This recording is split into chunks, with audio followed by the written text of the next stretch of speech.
Your kid texts you less than they text their landlord. You check your phone. Read receipt 4 hours ago. You have the binder, the tabs. You scared a pediatrician once. You did everything right. And they still left because doing everything right and losing your kid anyway aren't the opposites. They happen in the same house. And the part nobody tells you? The distance usually started long before you noticed. 5 patterns, including the one that makes kids feel managed rather than known, that decide whether your kid carries you into their adult life or just visits at Christmas. 1. The deal you thought you signed.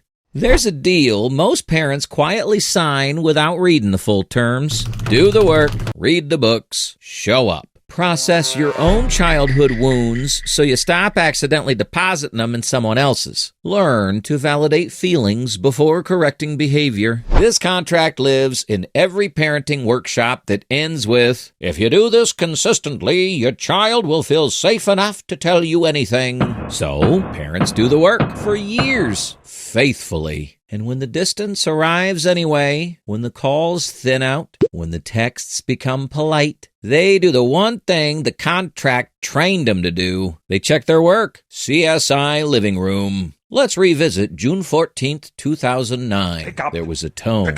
They reread the chapter on connection. They Google adult child pulling away despite good parenting at 11 p.m. Google, who has raised 0 children but is very confident. A study of over 1,000 estranged mothers, Ohio State 2021, found that nearly 80% pointed to a third party as the cause of the distance. Their adult children, asked the same question about the relationship, had very specific answers. So, something's wrong. Statistically, it's not everyone else. The binder doesn't have a chapter for that either. They checked. The gap between those two accounts is where this whole conversation lives. Effort is real, and it absolutely matters. It is not a proximity guarantee. And the effort itself is part of what gets us into the next problem. And that's the first pattern.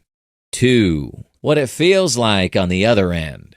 Here's something that rarely makes it into the parenting books. There's a specific exhaustion that comes from growing up as the well-resourced child of excellent parenting. Not all your fault, which is annoying because at least fault is actionable. Your kid goes to their friend Jake's house one Friday and Jake's mom doesn't do anything particularly therapeutic. She doesn't reflect feelings back or create space before offering perspective. She says, "Dinner's at 7," and keeps watching her show. No emotional debrief, no processing, just chicken, possibly frozen. Nobody checked. Nobody scheduled a feelings debrief about the chicken. And something in your kid relaxes. Like noise-canceling headphones finally turning on after years of ambient sound they didn't know they were filtering. And this is the part nobody tells you. Psychologist Joshua Coleman, who researches estrangement extensively, found something that should stop every well-meaning parent cold. Some young adults cut off their parents partly because, after 18 years of intensive emotional attunement, they desperately needed to get their parents' voice out of their head. The closeness had become its own form of pressure. There's a difference between attuning to your kid and managing them. The two can look identical from the outside. From your side, exactly what good parenting looks like. From their side, I'm a project with a parent who's very good at projects, which sounds ungrateful until you remember what it actually feels like to be someone's project, even a well-run one. Eventually, every kid needs a room where they can just exist without any of it being productive. This is where the quiet distance starts. Before any argument, before any decision, before anyone named it. That's where the second one starts.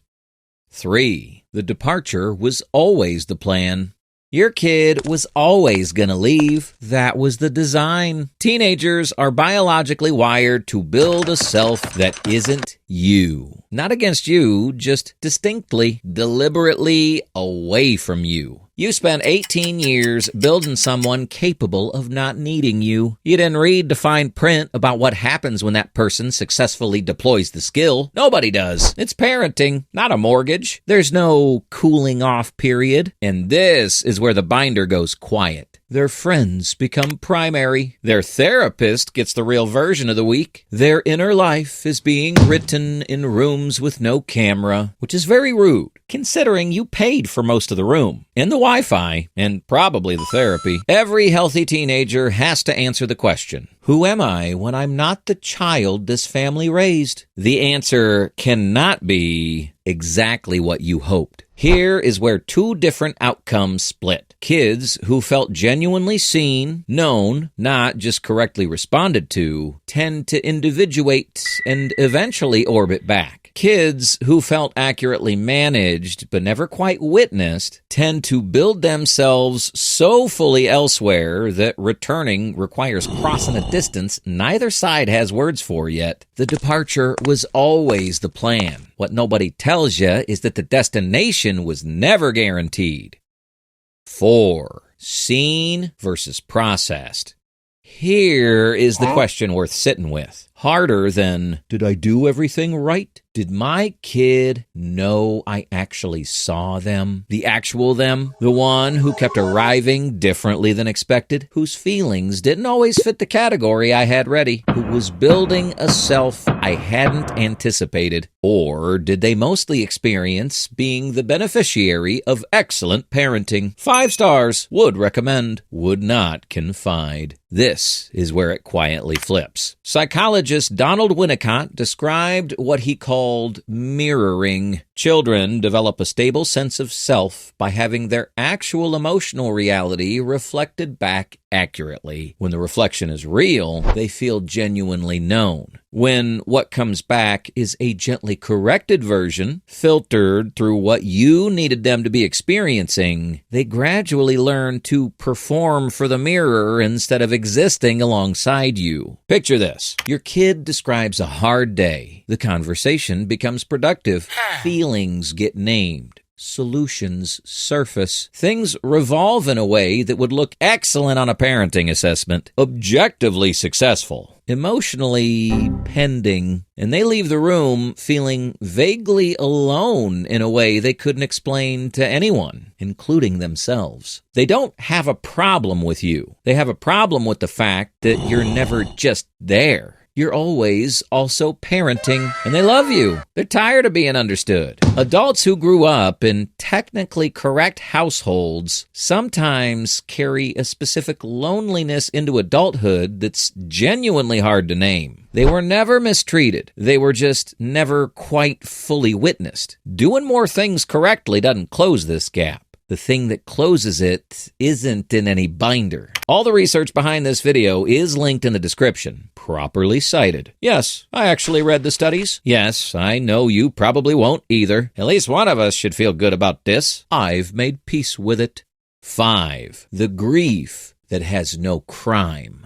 Here's the part no parenting book has a chapter for. There's a particular kind of grief that belongs only to parents who did it right. Every other parenting grief has something to point at. A mistake to name, a pattern to correct, a chapter to go back and reread with different eyes. This kind has nothing. Bewilderment is lonelier than guilt, because guilt at least has a direction. At least guilt gives you something to fix. This just gives you Wi-Fi in a search bar. In that Ohio State study, parents were far more likely than their adult children to attribute the distance to an outside source. That is what genuine bewilderment looks like when the effort-outcome equation stops working. You Google it at 11 p.m. Every article covers what you did wrong. You read them all. You highlighted things. You still can't find it. Same search history, worse emotional state. Here is what that effort actually built, even when the relationship looks nothing like the plan. You raised someone with enough of a self to go build their own life. You read the books so they could eventually put them down. You showed them what repair looks like, which means somewhere in them they know repair is possible, even when the moment hasn't fully arrived yet. most estrangements resolve. Research puts reconciliation at around 81% with mothers and 69% with fathers. So, statistically, don't panic yet. Distance is rarely a permanent address. Most people eventually come back. Not to the version of the relationship that created the distance, but to something quieter and more honest. That version is actually better. It just takes longer to arrive. What tends to bring people back is being known by a parent who stopped needing them to be a particular version of themselves. The parents who close these gaps tend to be the ones who stopped checking the binder and started asking a simpler question. Do I actually know who my kid is today? Have I asked recently? Have I waited long enough for the actual answer? That's messier than a framework. It's also the only thing that brings people back. The best parents sometimes raise the most gone kids because they did their job completely, which means you didn't lose them. You just raised someone strong enough to leave.